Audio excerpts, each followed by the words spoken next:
The wee Billy character was kind of inspired by my own childhood growing up in Scotland. I was a bit of a tomboy, and now that I live in America, I decided that it would be a good idea to share some of those experiences with the children who were raised in different countries so that they could see what life was like in another country. The first book is called Silly Wee Billy, and it's a picture book for children, for very young children. Both books have glossaries explaining the terms and also giving some tips on the pronunciation of the Scottish language. Wee Billy lived in Glasgow, Scotland. Today was Wee Billy's birthday and he was 5 years old. Feeling grown up, he said to his mum, "It's time I got a job." His mum said, "Now, Wee Billy, don't be silly, you're too wee. Today is your birthday and we're taking you to some fun places in the country." They took Wee Billy to a farm to see the animals. Wee Billy said, "I'll be a rodeo rider. Stand back now, I'm riding that coo." Said the farmer, "Now, Wee Billy, don't be silly, you're too wee." They took Wee Billy to a castle. Wee Billy said, "I'll be king. I'll make a new rule. There will be no more school." Said the tour guide, "Now, Wee Billy, don't be silly, you're too wee." Wee Billy continues his adventures and goes to Loch Ness and becomes involved with Nessie, the Loch Ness monster. The second book is called Wee Billy Meets Jimmy Jr. And in this book, Billy's about 10 years old, and his cousin, Jimmy Jr., who lives in America, is coming over to Scotland to visit. Jimmy Jr. was very excited. He was going on vacation to Scotland. His cousin Morag was getting married and the whole family was going to the wedding. His mum had told him that he had a cousin called Wee Billy, who was the same age as Jimmy Jr., and he was looking forward to meeting him. He had seen photographs of Wee Billy, and he thought that Wee Billy looked like the sort of kid that you could have a lot of fun with. In the photos, Wee Billy looked like he was smaller than Jimmy Jr., and he had lots of red hair that seemed to stand straight up from his head.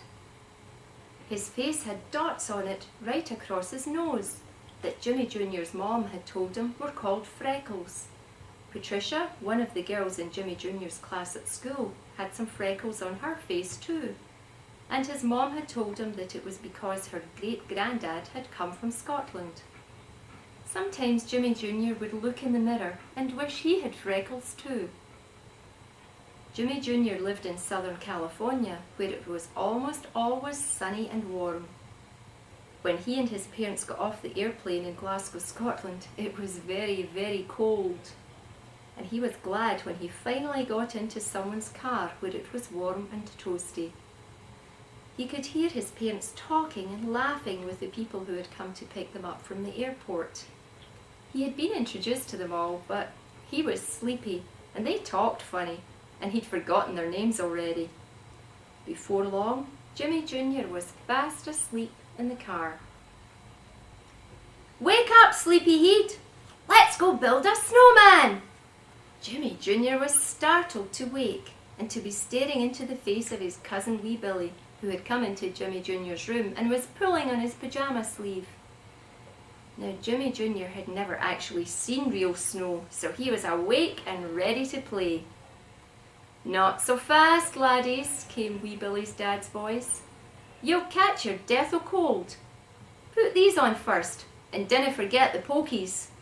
And with that, his Uncle Billy threw a pile of clothes at the excited boys. "What's pokies?" Jimmy Jr. asked his cousin. "These are pokies," Wee Billy replied, holding up a pair of blue woolen gloves. "We call those gloves," said Jimmy Jr. "Why do you call them pokies?"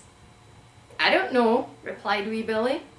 "Maybe it's because we're Scottish and you're American. Anyway, let's go and build the biggest snowman in the world." When they had finished building the snowman, Wee Billy grabbed Jimmy Jr. and ran into the house. "We need some clothes for our snowman, and I know just where to get them. But shh, you need to be quiet. because I'm not supposed to go into Granda's room." The boys crept in and came back out to the yard with a huge big black hat covered in soft feathery stuff, a long stick with what looked to Jimmy Jr. like a silver ball at the end of it, and a big piece of fabric with brightly coloured criss-crossed lines on it making a plaid pattern. They put them on the snowman and stood back to admire their work. What a fine-looking snowman!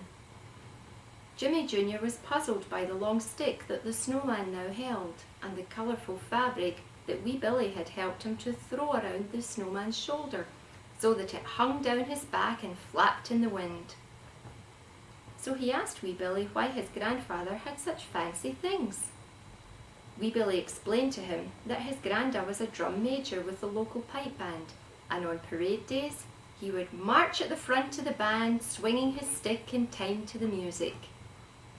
Now Jimmy Jr. was really confused. "What are pipes?" he asked his new friend, who grabbed him and ran towards the house again. "My dad has some pipes. I'll show them to you," yelled wee Billy as they reached the door. The adventures continue on the lead up to the wedding, and here you can see wee Billy's dad playing the bagpipes to entertain his American visitors. If you'd like to find out more about Silly Wee Billy and Wee Billy Meeting Jimmy Jr., please ask your parents to get the books and read them to you, and you can share in their adventures.